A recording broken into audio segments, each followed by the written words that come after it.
ya más o menos estamos ubicados en donde estamos en Corinto, ¿sí? Eso no cambia en nada. Y ahora vamos a la segunda carta. Yo voy a animar a hacer una apreciación que en realidad se me ocurrió hoy a la mañanita temprano. Yo voy a proponer una comparación y es una sensación mía.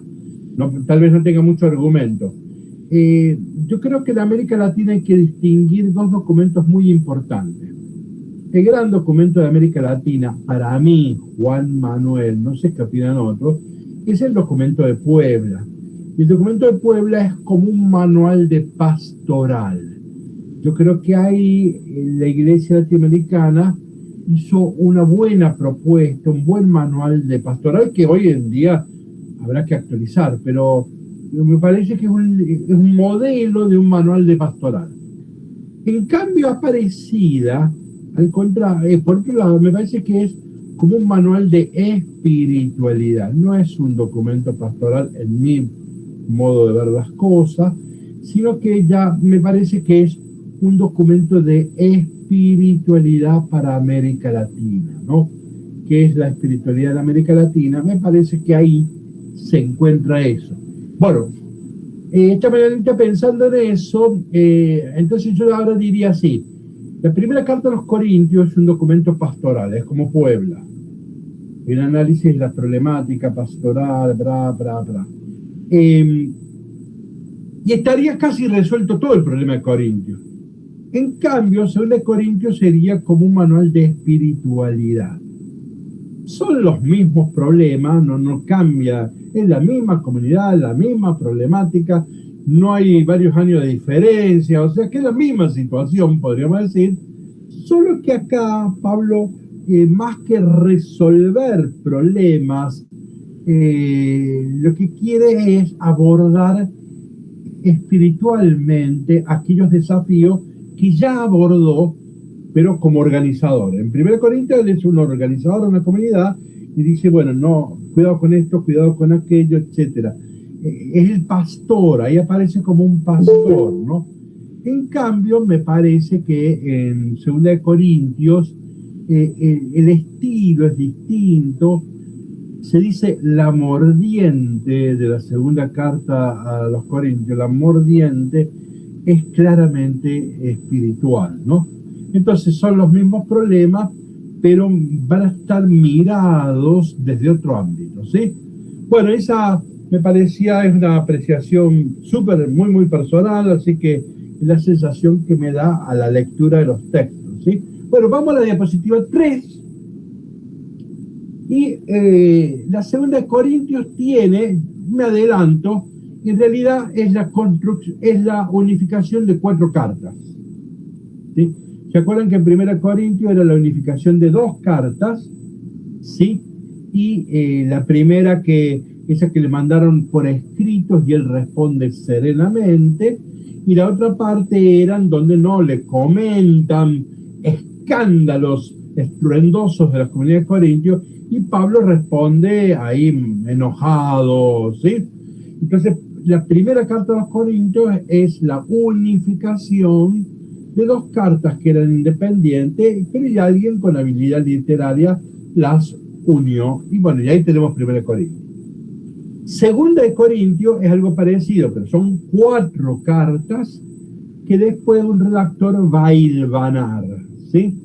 Bueno, son 4 cartas que tienen diversos títulos. Miren, si sigo este esquema, la primera carta es la apología del ministerio apostólico. Claro, Pablo es muy cuestionado, ya vamos a ver, y como lo cuestionan, él tiene que defenderse, ¿no? Llegan a Corinto gente que habla contra Pablo, ya los vamos a ver, y bueno, y él tiene que defenderse. Entonces hay una apología del ministerio apostólico. Hay una carta que está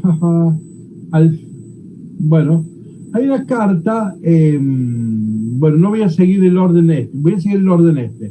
Esta es la carta de la reconciliación. Una vez que se pelean, bueno, los de Corinto bajan bajan el nivel de hostilidad, de pelea, y entonces Pablo escribe una carta para reconciliarse con la comunidad. Luego aparece el tema de la colecta, ven, capítulos 8 y 9, tema del cual hemos hablado y tal vez retomemos, sí, al final, aquella colecta que la comunidad de Jerusalén le pidió a Pablo que haga esa colecta, dice, no te olvides de los pobres de Jerusalén, y Pablo asumió esto como una tarea muy importante, organizar la colecta. Y de hecho, decíamos, exagerando un poco, pero es cierto, prácticamente Pablo toda su vida se la pasó organizando una colecta, ¿sí? Entonces, de hecho, por la colecta lo van a meter preso, ¿sí? Al entregar la colecta. Y al final hay una carta que acá se llama polémica, que se va a llamar la Carta de las Lágrimas. Pablo un día decide visitar a la comunidad de Corinto, así caerles de improviso porque le dicen que las cosas andan mal, y le fue peor a Pablo, hasta lo insultaron, lo trataron de ladrón, etcétera. Bueno, Pablo, voy a hacer una expresión cordobesa, recaliente, les escribe una carta. Entonces se llama la Carta de las Lágrimas, donde realmente los insulta, realmente es la Carta de las Lágrimas. Bueno, este es un orden, modo de presentar este orden no es el mejor, pero básicamente, ¿qué hemos dicho hasta acá? Hasta que llegue José María. Hola. Hola. Que así como 1 Corintios son 2 cartas que se han unificado, 2 Corintios son 4 cartas que alguien después las ha unificado, ¿no? Bien, entonces vamos a la 2 Corintios y vamos. Ven, esto yo ya lo he mostrado, pero lo muestro de nuevo. Fíjense, vamos a la diapositiva 5. Ven que arriba hablo de que hay 2 cartas de Corintios, 2 Corintios hay 4. Vamos a la diapositiva 6. Ahí están las 4 cartas de Corintios, C, D, E y F. ¿Por qué esas letras? Porque 1 Corintios había sido A y B, ¿sí? Entonces, fíjense, las cartas de los Corintios no son 2, sino que son 6. ¿Se acuerdan que Filipenses eran 3? Solo que son cartitas cortitas, ¿sí? Entonces, bien, y hoy parece largo 13 capítulos, 16 capítulos, porque se han ido juntando pequeñas cartas, ¿no? Bien, 7 y 8, diapositivas 7 y 8, ahí está escrito lo que ya dijimos, que 1 Corintios son 2 cartas. La primera respuesta a preguntas que le hicieron por escrito y él responde serenamente. En la diapositiva 8, la segunda parte de la carta, que Pablo le llegan de oídas los escándalos de Corintios y responde un poco duramente, enojado.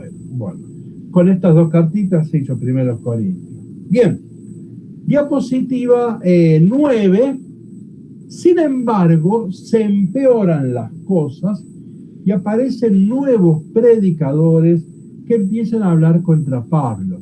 Fíjense, diapositiva 10, quien quiera leer, ahí están registradas las críticas que le hacían a Pablo. Diapositiva 10, que alguien que quiera leer.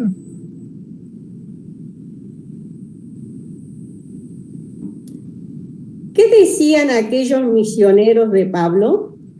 Acusan de no ser verdaderos apóstoles, no tener suficiente formación y conocimiento. Perdón, Elba. Verdadero apóstol, no en plural, ¿no es así? Verdadero apóstol. Bien, no tener suficiente... vamos pasito. Para un sector de la iglesia, entre ellos Lucas, solo es apóstol aquel que comió y que bebió con Jesús a partir de Juan el Bautista. O sea, para ser apóstol había que ser histórico, había que haber conocido a Jesús en la carne. Pablo no conoció a un Jesús histórico porque él se incorpora después de la Pascua.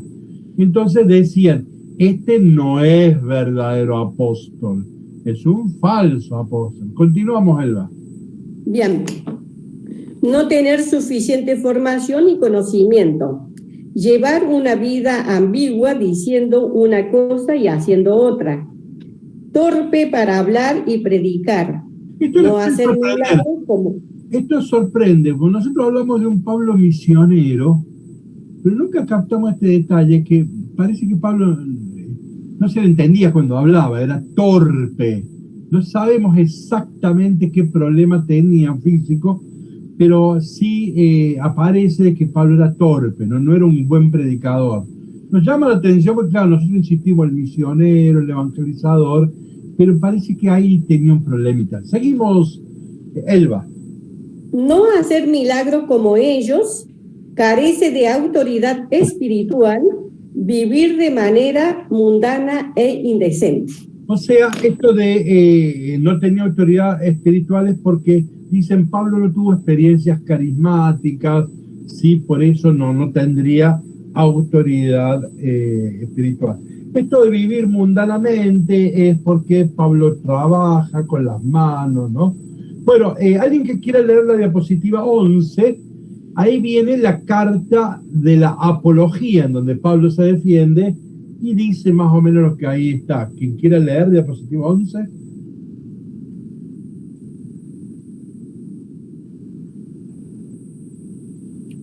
Pablo decidió escribir una nueva carta, Corintios C, la carta de la apología.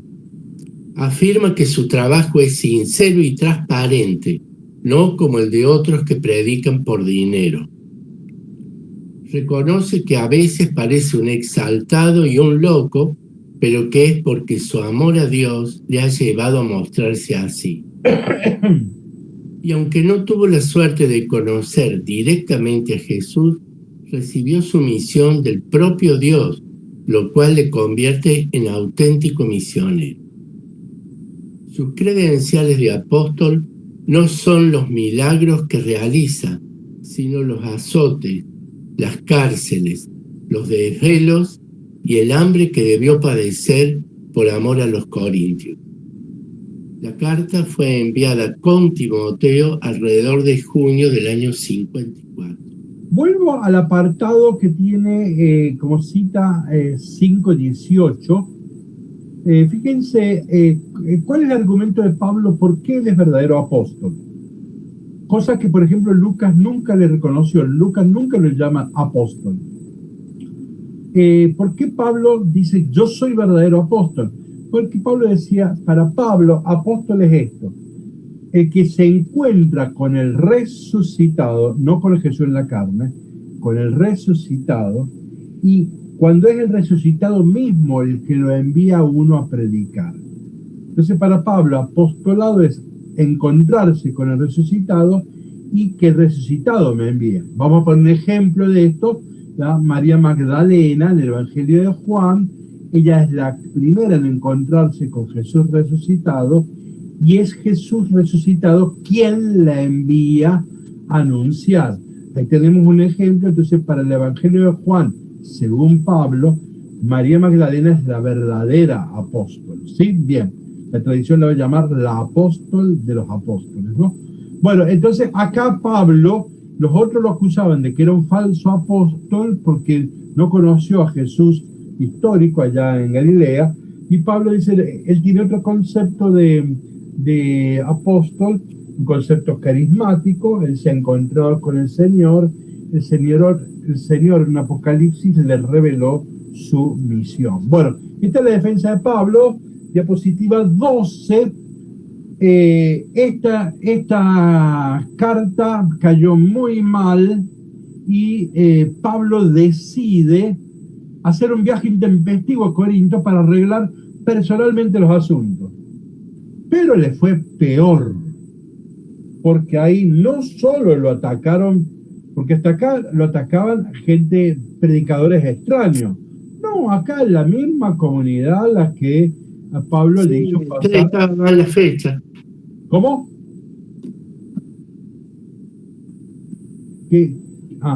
Bueno, entonces, hasta ahora eran estos falsos predicadores los que hablaban mal de Pablo. Pablo decidió caer ahí de sorpresa a Corinto y arreglar personalmente las cosas mano a mano, y le fue re mal. Este es el peor momento de Pablo. Le dijeron de todo.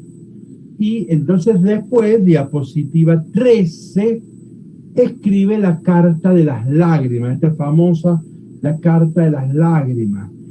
Acá Pablo pone lágrimas porque dice que llora, pero en realidad Pablo escribe recaliente, ¿no? Entonces ven ahí que se burla, habla de los superapóstoles, los trata de estúpidos, de falsos apóstoles, etc. Es muy agresiva la carta, por un lado es muy agresiva, también contra la comunidad, diapositiva 14, miren la cita que puse en amarillo. Ustedes que se creen tan sabios, ¿con qué gusto toleran a los necios? O sea, que haya una crítica a la comunidad de Corintios. ¿Cómo? Ustedes permiten que venga cualquier falso apóstol y le escuchan lo que dicen y no saben resistir, ¿no? Entonces, y Pablo, acá es una parte muy interesante, cuando Pablo va a demostrar que es más apóstol que los apóstoles, que los falsos apóstoles. Ellos decían que eran verdaderos apóstoles porque hacían milagros y tenían visiones carismáticas, y Pablo le va a demostrar, les va a decir, yo soy más apóstol que de ellos, pero no va a presentar como argumento milagros más grandes, sino que va a mostrar como argumento sus debilidades. ¿Sí? El argumento de Pablo, que él es verdadero apóstol, no es porque es capaz de producir poder, sino porque tiene capacidad de aguante. ¿Sí? Yo me la banqué acá me persiguieron, acá estuve preso, acá me apalearon, y entonces él dice, mi gloria es mi debilidad. Incluso va a contar con vergüenza que una vez tuvo que dispararse porque si no lo agarraba la policía. Eso lo va a contar con vergüenza, ¿no? Entonces Pablo acá va a confrontar con los superapóstoles. Mientras ellos muestran su milagro, Pablo va a mostrar su parte de crucificado. Y después también va a decir que él ha tenido experiencias místicas, diapositiva 15, ¿sí?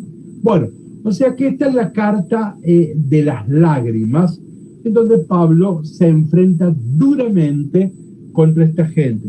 Diapositiva 16, Pablo está en Éfeso, ahí cae preso, lo condenan a muerte. Pablo está en un momento muy duro de su vida. Sin embargo, le llevan buenas noticias y le dicen que la carta de las lágrimas dio buen efecto. Entonces estoy en la diapositiva 17. Entonces ahí escribe la última carta, que es la carta de la reconciliación. O sea que la carta de las lágrimas, si bien que fue muy virulenta, sin embargo produjo un buen efecto, y los corintios quieren reconciliarse. Entonces Pablo escribe la última carta ya, que es la carta de la reconciliación, ¿sí? Y ahí, bueno, es una carta de reconciliación y termina hablando de la colecta también. Bueno, eso es más o menos lo que ha sucedido. Ya dijimos, después de un autor anónimo, ahí lo tienen en el apunte, que de estas 4 cartas va a ser una, ¿sí? Y esa es la segunda carta a los Corintios que tenemos nosotros. Hay un esquema síntesis en la diapositiva 21. Hay una cartita intermedia, capítulos 2 al 7.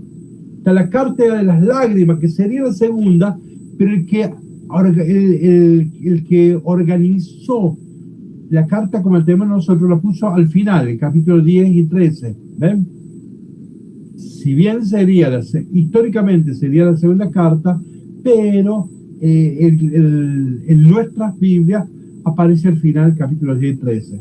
Después aparece la carta de la apología, después una pequeña misiva a Corinto hablándole sobre la colecta, capítulo 8, y también una misiva a Acaya, mi capítulo 9, también hablando de la colecta. Los 2 últimos capítulos, 8 y 9, son sobre la colecta. Bueno, ahí tenemos más o menos, no hay que complicarse con esto, para un estudio más detallado es bueno tener todas estas cosas mejor incorporadas. La lectura que nosotros vamos a hacer en este caso, sin perder de vista el exégesis, vamos a ensayar una lectura un poco más espiritual, ¿no?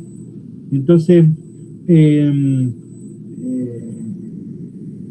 yo basándome en esta idea que me ha venido impactando, de que 1 Corintios es más pastoral y que 2 Corintios es más espiritual, en esa línea, la línea de la de Aparecida, esa comparación que hice entre Puebla y Aparecida. Bueno, entonces vamos a ir leyendo. Es tan larga como la otra, obviamente no vamos a leer todo, o sea que yo extraje, yo soy el que organiza esto, él selecciona los textos que a mí me han gustado, o sea, lamentablemente, ¿sí? Entonces, he hecho una selección, y la selección es muy subjetiva, es los textos que más me han impactado, ¿sí? Bueno, o sea que esa... entonces estamos en la diapositiva 23. Alguien que quiera arrancar a leer la 23. Adelante. Bendito sea Dios, Padre de nuestro Señor Jesucristo, Padre de las misericordias y Dios de todo consuelo. Él nos consuela en todas nuestras dificultades, para que nosotros podamos consolar a los que están en dificultades, el mismo consuelo que recibimos de Dios. Porque así como participamos abundantemente de los sufrimientos de Cristo, también por medio de Cristo abunda nuestro consuelo. Bueno, esta es una plegaria, esta es una oración, ¿no? Una oración de acción de gracias. Si bien usa la palabra bendito, también se puede ahí poner la palabra acción de gracias. En hebreo se llama baraká, y que es bendición, es acción de gracias. Y bien, está hablando de Dios con un denominador que tiene esta oración, que es el Dios del consuelo, ¿no? Un Dios que consuela a alguien que está sufriendo, que tiene dificultades. ¿Quieres continuar una diapositiva más, Silvia? Pasamos dificultades, es para consuelo y salvación de ustedes. Somos consolados, es para consuelo de ustedes. Y esto les permite soportar con constancia los mismos sufrimientos que nosotros padecemos. Por eso tenemos una esperanza bien fundada con respecto a ustedes, sabiendo que si comparten nuestros sufrimientos, también compartirán nuestro consuelo. Continúa, Silvia, por favor. Queremos, hermanos, que ustedes conozcan la tribulación que debemos sufrir en la provincia de Asia, Éfeso. Eso cuando les dije que en Éfeso lo meten preso, que inclusive hubo una sentencia de muerte, Pablo creía que ahí lo iban a ejecutar, o sea que fueron por momentos muy traumáticos. ¿Sí? Adelante, seguimos. La carga fue tan grande que no podíamos sobrellevarla, al extremo de pensar que estábamos a punto de perder la vida. Soportamos en nuestra propia carne una sentencia de muerte. Una más. Y así aprendimos a no poner nuestra confianza en nosotros mismos, sino en Dios que resucita a los muertos. Él nos libró y nos librará de ese peligro mortal. Sí, esperamos que también nos librará en el futuro. Medio palabras sobre el último renglón.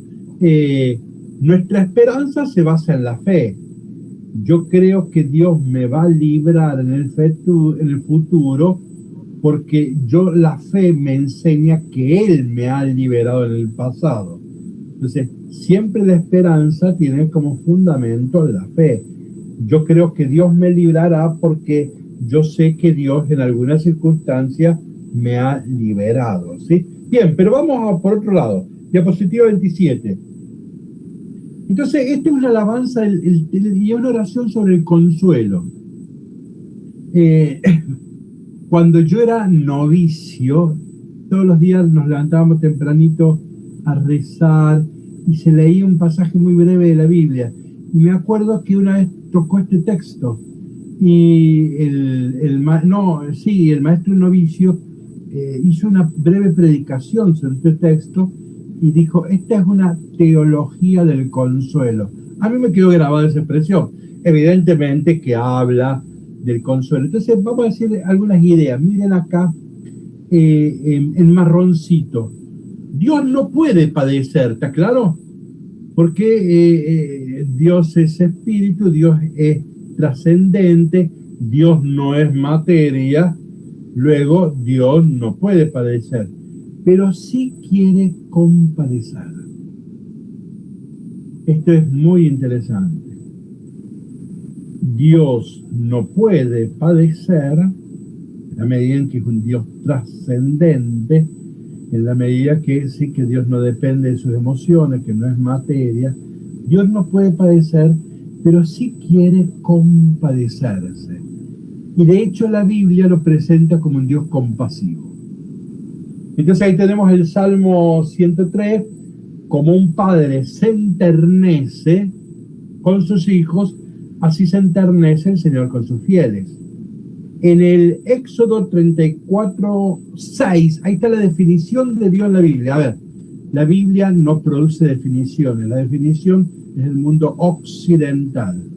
La Biblia no usa como estrategia de pensamiento la definición. Eso es Aristóteles, eso es Occidente. La Biblia más bien describe, no define, describe. Ahora, lo más parecido a una definición de Dios es Éxodo 34, 6, cuando dice que es un Dios compasivo y clemente, lento para la ira y para la cólera. Pero me quedo en esto de compasivo y clemente, ¿no? Entonces, este es el nombre de Dios, ¿sí? Esta es la verdad de Dios. Vamos a la otra diapositiva. Veamos el título consolador, ¿no? El salmista, ¿cómo reza? Te volverás a consolarme, ¿no? Isaías dice, has cesado tu ira y me has consolado. Otra vez Isaías. Este es famoso, Santiago lo conoce porque así comienza. ¿Qué libro de Isaías comienza así, Santiago? Examen en público. El de Isaías, perfecto, le sacó un 10. Consolad, consolad a mi pueblo. Por eso el de Isaías se llama el libro de la consolación. Lo recuerdo de memoria. Cuando va Jesús, lo llevan al templo, dice que esperaban la consolación del Señor. ¿Ven? Ahí están citando al de Isaías, y ahí se presenta a Jesús como el consolador de Israel. Bueno, consolad, consolad, consolad a mi pueblo, ¿no? Jeremías, convertiré su tristeza en gozo, los consolaré y aliviaré sus penas. Oseas, cuando Dios se pelea, Israel se ha prostituido, y Dios dice, te va a llamar incompadecida. Pero cuando logran rehacer la alianza, dice, ahora te llamarás compadecida, ¿no? Otra vez Isaías, como un niño a quien su madre consuela, así os consolaré yo. Entonces, esto, ven una vez. Fíjense, diapositiva 29. Ahí está el texto, yo creía que estaba citando de memoria. Está ahí. Cuando se habla de Jesús como consuelo de Israel. El viejo Simeón, ¿se acuerdan? Que levanta al niño, ¿no? Entonces, el consuelo de Israel. Pero hay que pensar que acá la palabra consuelo está referida claramente al segundo Isaías, consolad, consolad a mi pueblo. Y miren qué interesante esto para nosotros. A igual que las dificultades de los macabeos, ¿se acuerdan? La persecución de Antíoco Epífanes, todo eso, ¿se acuerdan?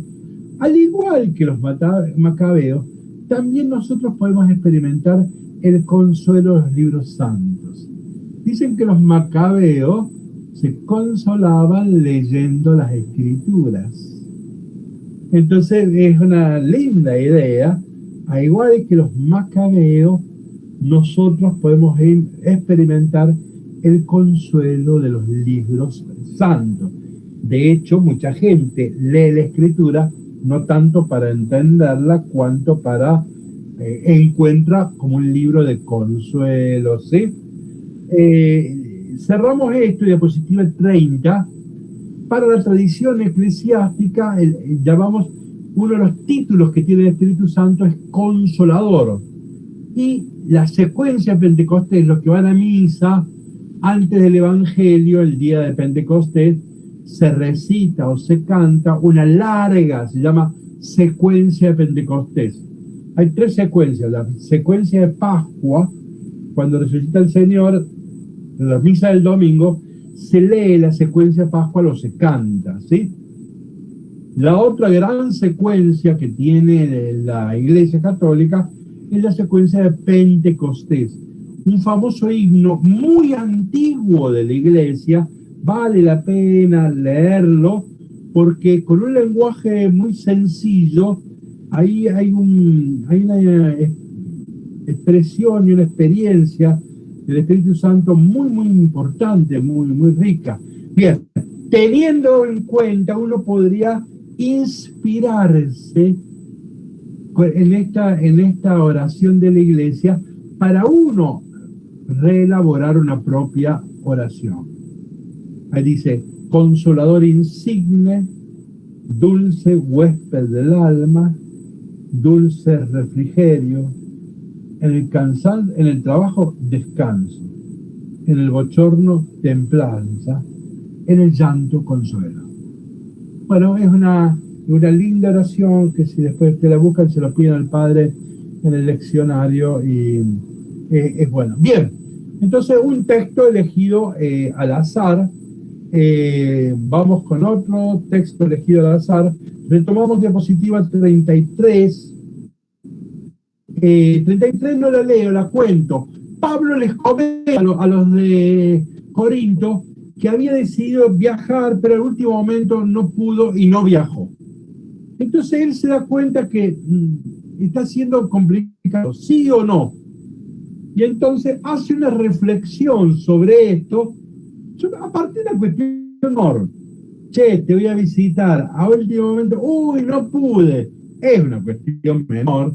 A partir de esa cuestión menor, hace una reflexión más profunda Pablo. Vamos a la diapositiva 32, quien quiera leer, adelante.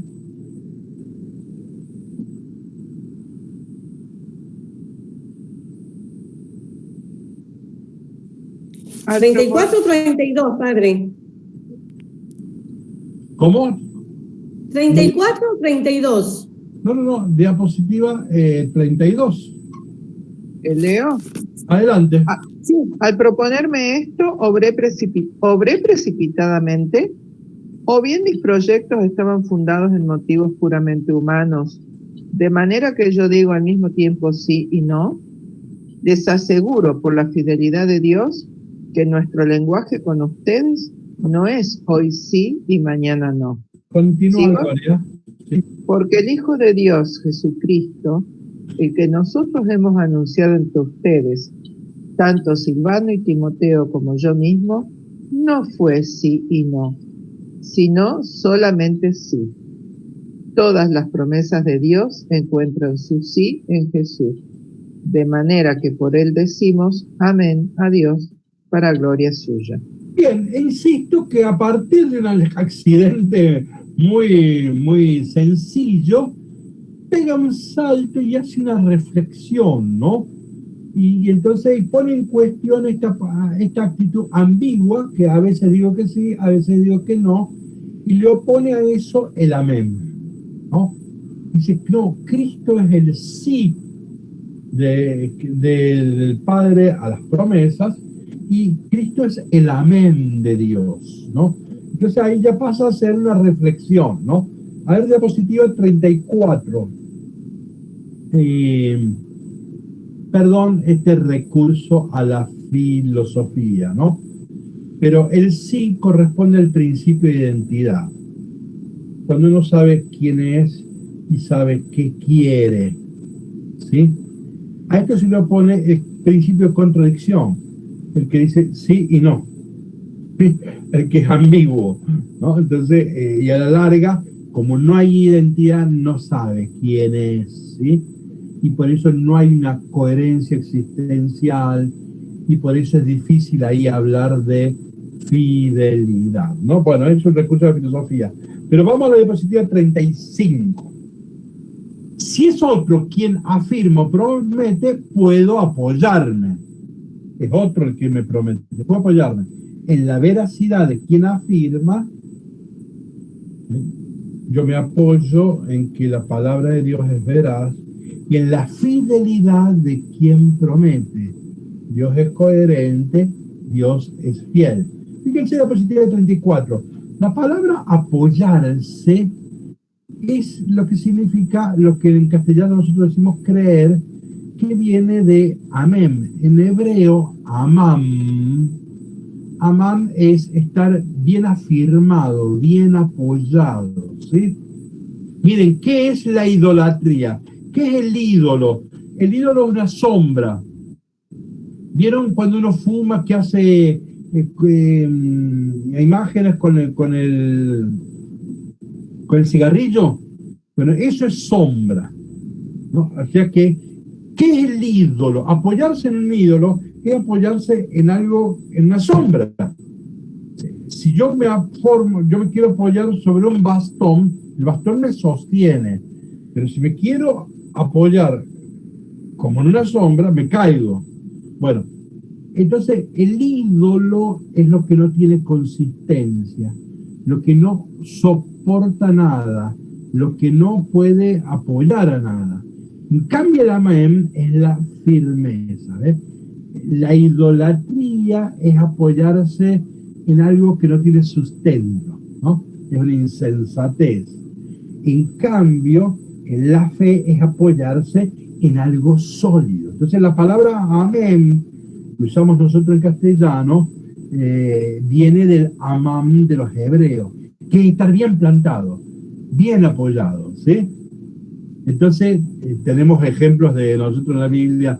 Abraham se apoya en la fidelidad de Dios y no vacila nunca, ¿no? Entonces, eso es lo que, en eso se apoya Abraham y tantos en la Biblia, ¿no? Pero miren un detalle, diapositiva 37. En Cristo se cumplen las promesas. Solemos decir, en Cristo se cumple el Antiguo Testamento, se cumple la promesa.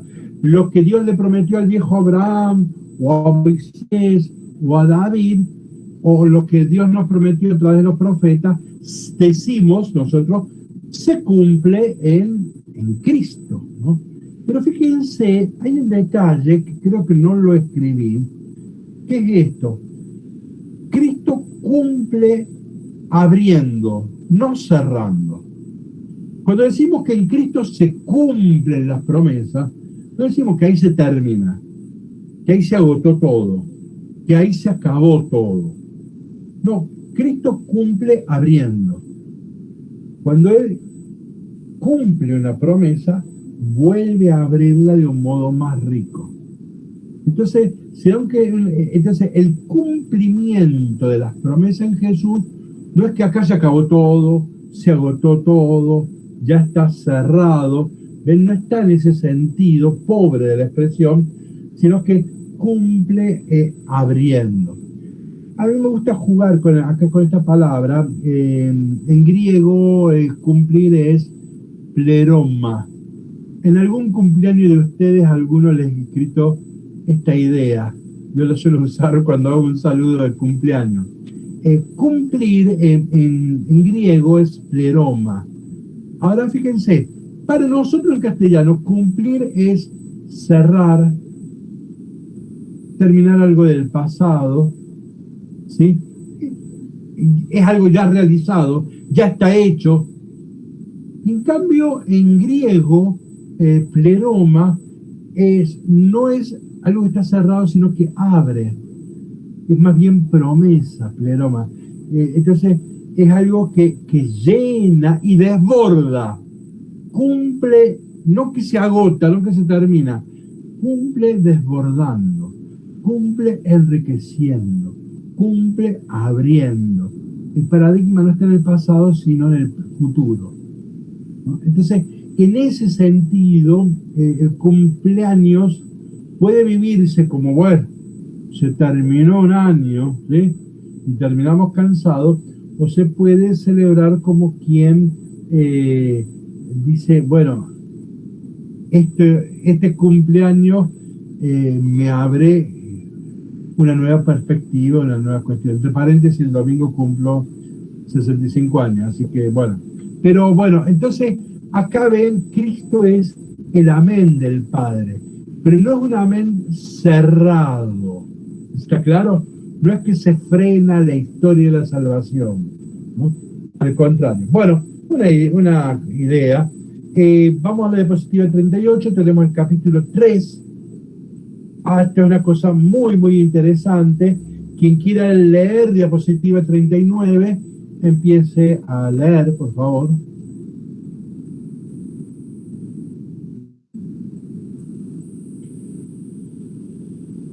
¿Comenzamos nuevamente a recomendarnos a nosotros mismos? ¿Acaso tenemos que presentarles o recibir de ustedes carta de recomendación como hacen algunos? Paréntesis, José María. En el mundo antiguo era muy común. Recuerden que no hay aviones, no hay barcos. Sí, barcos que había, pero no había, qué sé yo, una motoneta, colectivo. Entonces, los viajes eran casi extraordinarios. Ir de un lugar a otro, entonces uno necesitaba llegar con una carta de recomendación. A mí me manda el obispo de tal, bueno, y se lo llevo al párroco. Hay una carta de recomendación. Todavía en la Iglesia Católica se usa eso. Cuando a uno lo nombran capellán de las monjas, llega con la carta del obispo, ¿no? Bueno, entonces es muy sencillo. La gente no se conocía, entonces vos llegabas con una carta de recomendación. Esto era muy normal. Y entonces Pablo les dice ahora a los corintios, ¿qué? Yo para ir a verlos a ustedes, ¿tengo que llevar una carta de recomendación? Continúa, por favor. Ustedes mismos son nuestra carta, una carta escrita en nuestros corazones, conocida y leída por todos los hombres. Ustedes son una carta que Cristo escribió por intermedio nuestro, no con tinta, sino con el Espíritu del Dios viviente, no en tablas de piedra, sino de carne, es decir, en los corazones. Acá está haciendo un paralelismo que para el lector judío es muy claro. ¿Se acuerdan que la antigua alianza se hizo escrito en piedras y ahora va a decir Jeremías, es escrito en nuestros corazones? Bueno, esa comparación famosísima ya la vamos a retomar, esa comparación famosísima que hace Jeremías para hablar de la antigua alianza que hizo Moisés y que nuestros padres rompieron, y que ahora la nueva alianza es una expresión de Jeremías. El Nuevo Testamento casi nunca usa poco, los evangelios casi no aparece la palabra nueva alianza, una vez en Lucas. Nosotros creemos que aparece en todos lados, pero no, sale una vez en la última cena en Lucas y bueno, en Pablo, ¿no? Entonces, antigua y nueva alianza. La antigua alianza es aquella que nuestros padres rompieron con Moisés.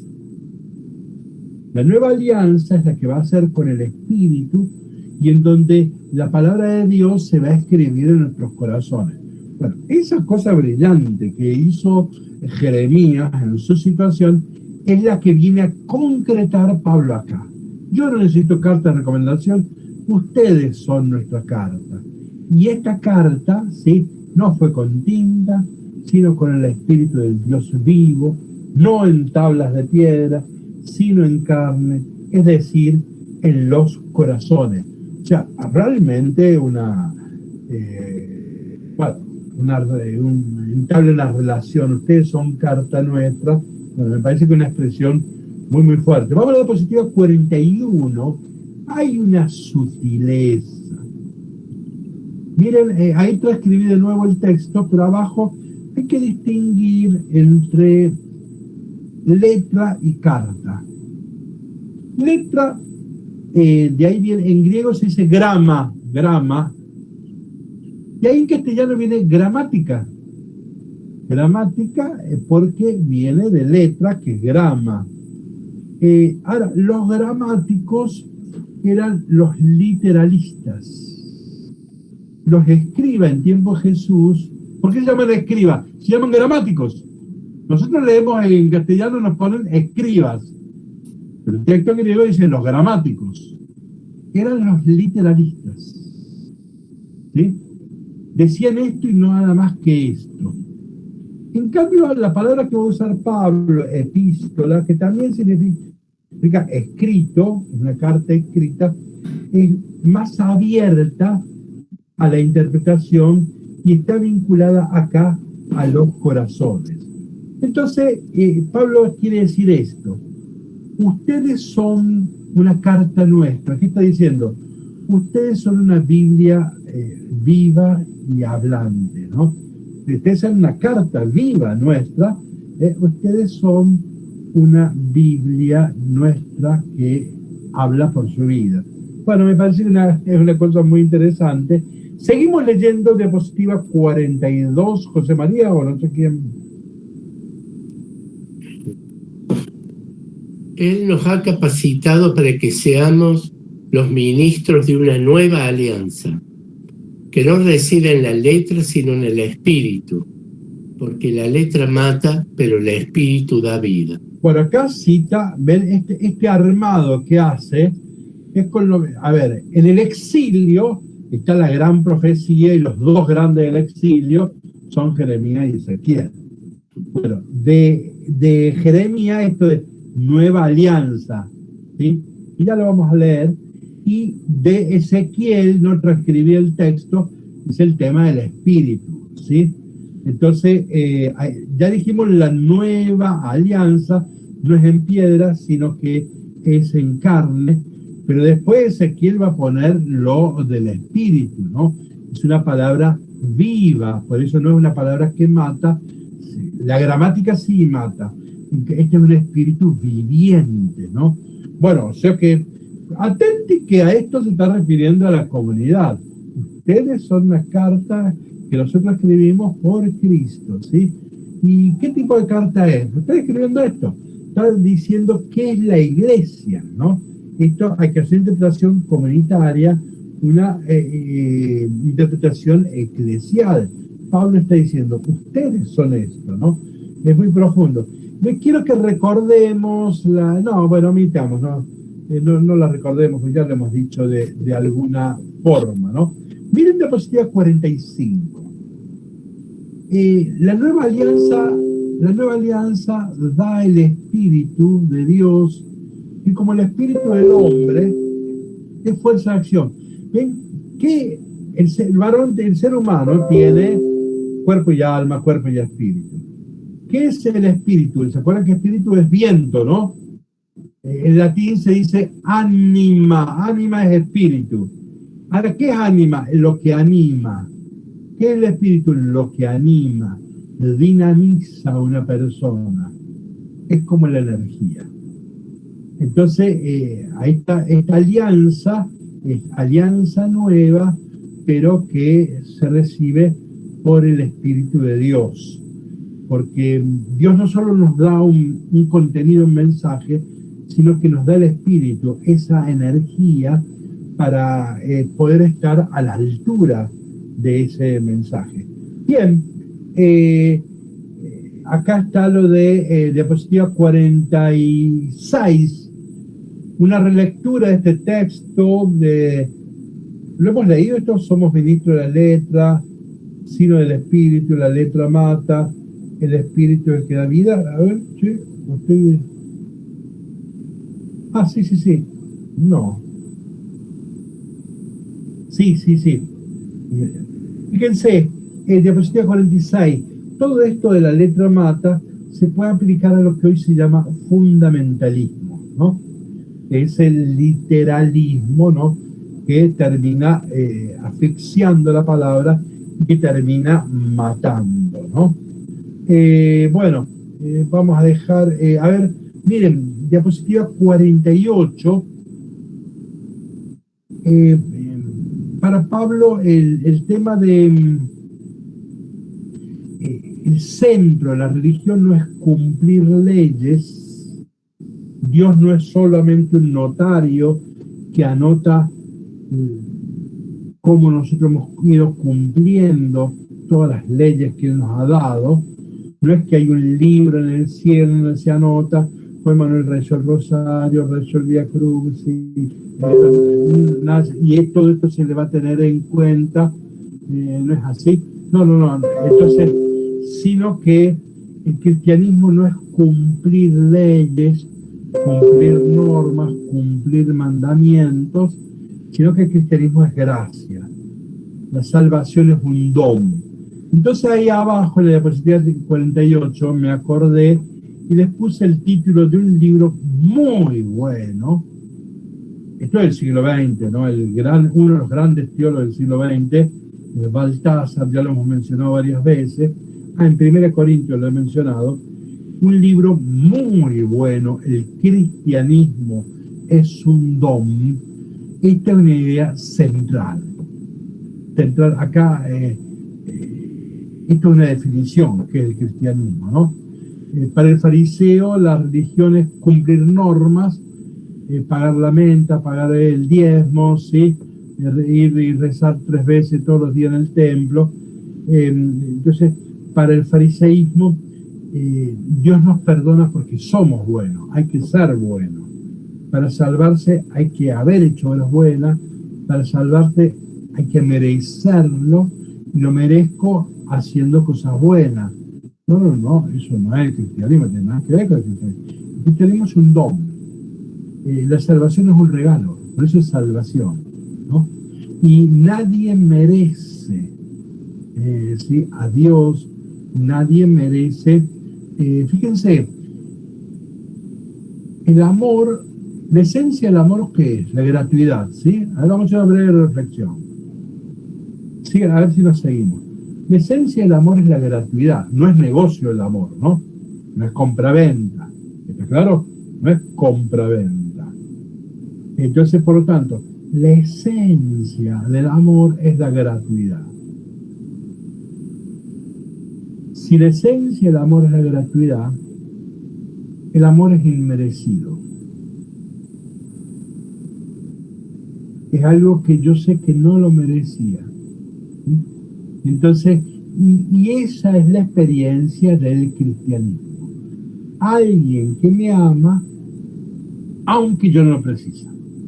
Mira, hay que recordar textos de Pablo, no sé si ya saldrán después. Él nos amó y se entregó por nosotros cuando todavía éramos pecadores. Nosotros creemos que Jesús vino a salvar a los buenos. No, vino a salvar a los pecadores. Me parece una obviedad lo que estoy diciendo, pero en la práctica espiritual no se capta esto. Todos estamos convencidos que Jesús vino a salvar a los buenos. No, vino a salvar a los pecadores. Entonces, la salvación es inmerecida, ¿no? Dios es gratis, ¿sí? A Dios no se lo compra ni con dinero ni con santidad. Bueno, el tema de la gratuidad es el ABC, pero el ABC de la condición humana. El amor es gratuito y por lo tanto inmerecido, ¿no? Y esta reflexión humana se aplica directamente a la religión cristiana. Bueno, no hagamos tanto discurso. Seguimos leyendo diapositiva 49, ¿sí? Y va a comparar el ministerio del Antiguo Testamento al ministerio del Nuevo Testamento. ¿Quién quiera leer diapositiva 49? Ahora bien, si el ministerio que lleva a la muerte, grabado sobre piedra, fue inaugurado con tanta gloria que los israelitas no podían fijar sus ojos en el rostro de Moisés, por el resplandor, aunque pasajero, de ese rostro, ¿cuánto más glorioso será el ministerio del Espíritu? Bueno, acá vamos a la diapositiva 50. Acá tenemos que conocer una escena del Antiguo Testamento que está en Éxodo 34, 29 al 35, ¿sí? ¿Alguien que quiera leer este texto, por favor?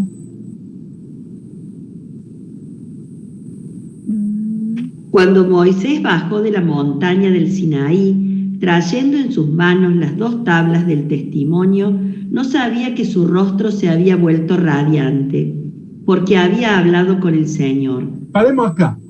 Tenemos que imaginar, ¿vieron cuando yo voy a tomar sol en el verano? Si yo me expongo, estoy muy cerca del sol a las 11 del mediodía, vuelvo todo quemado, con el rostro resplandeciente. Acá Moisés subió a la montaña, o sea que llegó y estuvo hablando con Dios, y entonces volvió, digamos, transfigurado su rostro, volvió con el rostro resplandeciente, como si dijéramos, mira, volvió quemado, este viene de tomar sol. Esa es lo que está en el trasfondo. Entonces vuelve y Moisés no sabía que su rostro se había vuelto radiante porque había hablado con el Señor. Continuamos leyendo, Silvia. Al verlo, Aarón y todos los israelitas advirtieron que su rostro resplandecía y tuvieron miedo de acercarse a él. Pero Moisés los llamó. Entonces se acercaron a Aarón y todos los jefes de la comunidad y él les habló. Después se acercaron también todos los israelitas y él les transmitió las órdenes que el Señor le había dado en la montaña del Sinaí. Continúa la lectura, por favor. Cuando Moisés terminó de hablarles, se cubrió el rostro con un velo. Y siempre que iba a presentarse delante del Señor para conversar con él, se quitaba el velo hasta que salía de la carpa.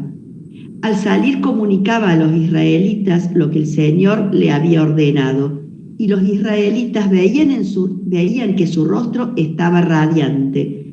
Después Moisés volvía a poner el velo sobre su rostro hasta que entraba de nuevo a conversar con el Señor. Bien, esta escena es muy, muy importante para entender la reflexión que va a hacer ahora San Pablo.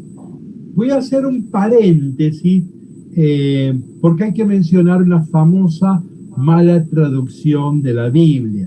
Estoy en la diapositiva 53. Diapositiva 53, ahí lo tienen a Hugo Almirón.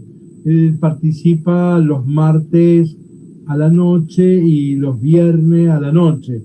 Así que algunos de ustedes lo conocerán, él es de Ituzaingó. Y yo siempre hice esta explicación y nunca encontraba esta foto y él la encontró una vez y me la mandó y a partir de ahí lo pongo ahí. ¿Qué está mostrando Hugo?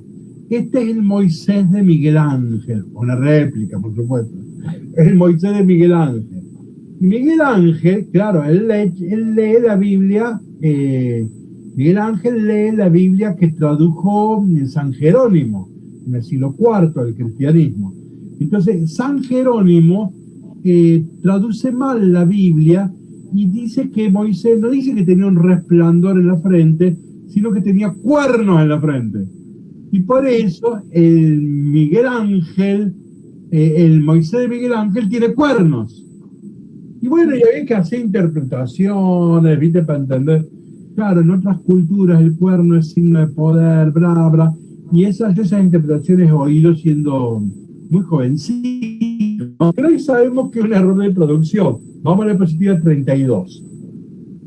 El texto que acabamos de leer dice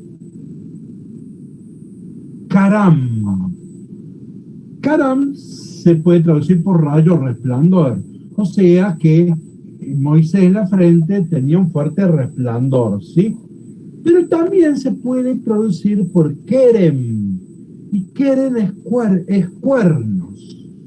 ¿Qué pasa? En realidad no hay vocales. Entonces miren, ahí está arriba el Kerem.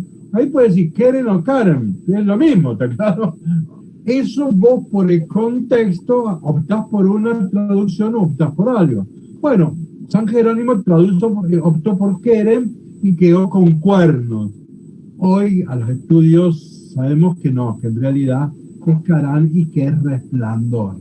Entonces es un detalle humorístico, pero bueno, vale la pena comentarlo. Pero bueno, entonces tiene el resplandor, ¿no? Entonces continuamos con la lectura diapositiva. A ver, espera un cachitito. Diapositiva 54, dice, voy a leer yo rápido, versículo 9, si el ministerio que llevaba la condenación fue glorioso, cuánto más el ministerio que conduce a la justicia. ¿Sí? Diapositiva 55, porque si lo que era transitorio se manifestó con gloria, en Moisés, la gloria que resplandecía en su rostro era algo transitorio, cuanto más lo glorioso que es lo permanente. Y ahora sí, retomo la lectura 56. No como Moisés, que se cubría el rostro con un velo para impedir que los israelitas vieran el fin de un esplendor pasajero. Esta es la interpretación de San Pablo. Yo no estoy tan seguro que lo que diga San Pablo sea cierto, pero es la interpretación de él. Dice que Moisés, claro, como él venía con todo el rostro resplandeciente y a los israelitas les dio miedo verlo, dice en la Biblia que Moisés empezó a usar un velo, ¿sí? Cuando iba a hablar con Dios se quitaba el velo, pero cuando volvía para hablar con el pueblo de Dios se ponía un velo. Eso es lo que dice la Biblia. Ahora interpreta San Pablo. Dice, no como Moisés, y se cubría el rostro con un velo para impedir que los israelitas vieran el fin de un esplendor pasajero. Y ahora miren lo que dice, pero a los israelitas se les oscureció el entendimiento, y ese mismo velo permanece hasta el día de hoy en la lectura del Antiguo Testamento, porque es Cristo el que lo hizo desaparecer. O sea, mira, están diciendo cosas durísimas. El velo de Moisés es el velo que tiene todo judío que no entiende el Antiguo Testamento. Entonces no puede ver claro. El que nos quitó el velo, eso es revelación, eso es apocalipsis, es Cristo. Cristo es la clave de interpretación de la Biblia y del Antiguo Testamento. Él nos liberó de ese. ¿Se entiende esta cuestión? ¿Ven cómo está planteando la relación de Antiguo y Nuevo Testamento? El Nuevo Testamento revela Apocalipsis el sentido del Antiguo Testamento. A mí es una cosa interesantísima. Sigue diapositiva 57. Sigue hasta el día de hoy, aquel velo les cubre la inteligencia siempre que leen a Moisés. Por eso no entienden el Antiguo Testamento. Pero el que se convierte al Señor, se le cae el velo. O sea, en Cristo, ¿sí?, se nos abre la inteligencia de las Escrituras. Bueno, me parece una cosa interesante, pero la dejaría acá, ya son las 10:05. Lo vamos a retomar esto, pero acá me parece una cosa interesante, lo que es la lectura cristiana de la Biblia, ¿no? Expresión dura, yo no sé cómo le caerá a un judío esto, porque realmente no queda bien plantado Moisés. Parece que Moisés hace una triquiñuela con eso del velo, ¿no? No queda bien plantado acá, pero además dice, todavía los judíos no pueden entender las Escrituras. Claro, esto es un cristiano, el que está hablando es un cristiano, ¿no? Y Cristo es el que nos libera del velo, nos quita el velo. Con él sí vamos a entender las Escrituras. Bueno, me parece una cosa muy importante a la hora de leer, de qué es lectura espiritual de la Biblia, ¿no? La lectura espiritual de la Biblia es una lectura cristológica de las Sagradas Escrituras, ¿no? Entonces, Moisés tiene que llevar a Jesús, David tiene que llevar a Jesús, Abraham tiene que llevar a Jesús. Y la clave de comprensión de Abraham, de Moisés y de David es Jesús. Ellos son un esbozo de la plenitud de la revelación. Me encanta la palabra esbozo, ¿no? David es un esbozo, no es la figura lograda. Moisés no es la figura lograda, es un esbozo. Abraham no es la figura lograda que hay que contemplar, es solo un esbozo que solamente llega a su plenitud en Cristo. Bueno, a mí me parece una cosa interesante. Bueno, hacemos terminamos. ¿Alguien que quiera hacer en un minuto alguna pregunta, una observación, una aclaración, una ponderación?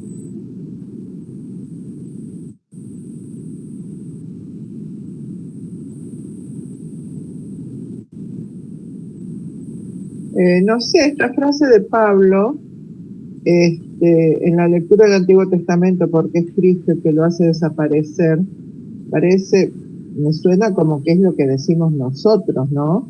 Claro. El Antiguo Testamento se tiene que leer desde Cristo. ¿Eso siente una doctrina? ¿Me entiende la pregunta? ¿En esto se basa la Iglesia para afirmar eso? ¿Cómo?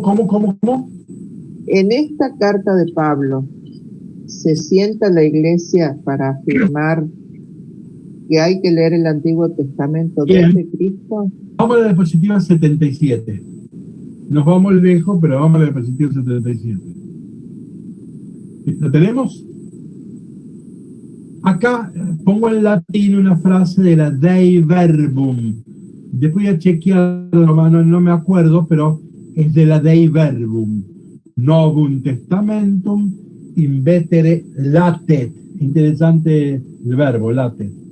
Vetus Testamento. Es el Nuevo Testamento, en el Antiguo está latente. ¿Conocen la palabra latente?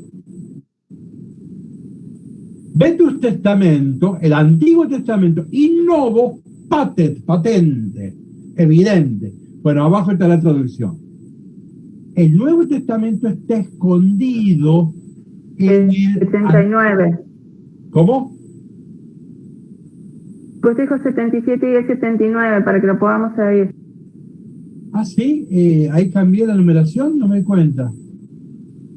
A ver, todos tienen, yo estoy leyendo la 77. 79 tengo yo. 79, padre. Ah, laps, bueno, perfecto. Bueno, entonces, bien, gracias, menos mal que lo viste. Entonces, voy de nuevo. Ahí en celeste tienen el texto del Dei Verbum en latín. Novum Testamentum, el Nuevo Testamento, invetere, en el antiguo, veterano antiguo, veterano. Novum Testamentum, invetere latet. El Nuevo Testamento, en el antiguo, está latente. Sigue, Vetus Testamentum, Antiguo Testamento, vetusto, Vetus Testamento, in novo patet. El Antiguo Testamento, en el Nuevo, está evidente, está patente, ¿no? Ahora, la traducción abajo en verde. El Nuevo Testamento está escondido en el Antiguo. No da la palabra escondido, es latente, está ahí, ¿no? Pero bueno, hay traducciones de este texto de que dice, el Nuevo Testamento está precontenido, podríamos decir, está escondido, está en germen en el Antiguo Testamento, ¿sí? Me gusta más latente, pero bueno. Y el Antiguo se hace patente, evidente en el Nuevo Testamento. El Nuevo Testamento explicita el Antiguo Testamento. ¿Ven cómo están bien entremezclados, no? Uno está dentro del otro y el otro expresa al otro, ¿sí? Entonces, ahora, comentario. Cristo estaba escondido, velado en imágenes literarias y en las instituciones, ¿sí? ¿Ven? Cristo estaba escondido o velado en el Antiguo Testamento. Por ejemplo, yo puse Abraham, Moisés, David, o el sacrificio de los corderos, o el templo. Cristo es el nuevo templo, destruye este templo. ¿Ves? Cristo estaba escondido, velado en imágenes literarias y en instituciones. El templo, el sacerdocio, Cristo para la carta de los Hebreos es sacerdote, etcétera, ¿no? Al ser glorificado, resucitó y fue al Padre, retira el velo y desvela el sentido profundo y último del Antiguo Testamento. ¿Sí? El mismo Señor inauguró esta nueva exégesis, el Maús, texto famosísimo y clave para la hermenéutica cristiana. Y comenzando por Moisés y siguiendo por todos los profetas, ¿ven? La Tanakh, la ley, los profetas, les explicó lo que en toda la escritura se refería a él. ¿Sí? Entonces ven que lee el Antiguo Testamento para mostrarle que eso se refería a él. Bueno, entonces la clave de lectura del Antiguo Testamento es Cristo. No, el cristocentrismo para el cristianismo es dogmático. Entonces, como preguntaste y me acordé de memoria, está en la Dei Verbum, ahí tenemos el texto de la Dei Verbum, ¿no? No es, o sea que esto que Pablo dijo termina siendo doctrina cristiana explícita con la Dei Verbum, pero ciertamente que a la par de Pablo hay que poner el tema de Lucas, de los discípulos de Emaús, que es el más claro, el más explícito, en donde se muestra que todas las escrituras se entienden cuando se leen referidas a Jesús. Bueno, hemos charlado un rato. Si con algunos, hoy es martes, con algunos nos veremos el viernes. Recuerden que el viernes a las 20:30 los evangelios. ¿Sí? El domingo es mi cumpleaños, así que me recordarán. Y el lunes a las 9 de la mañana tenemos el Apocalipsis. Bueno, que tengan buena semana todos, ¿eh? Chao, cariños. Adiós, gracias. Muchas gracias.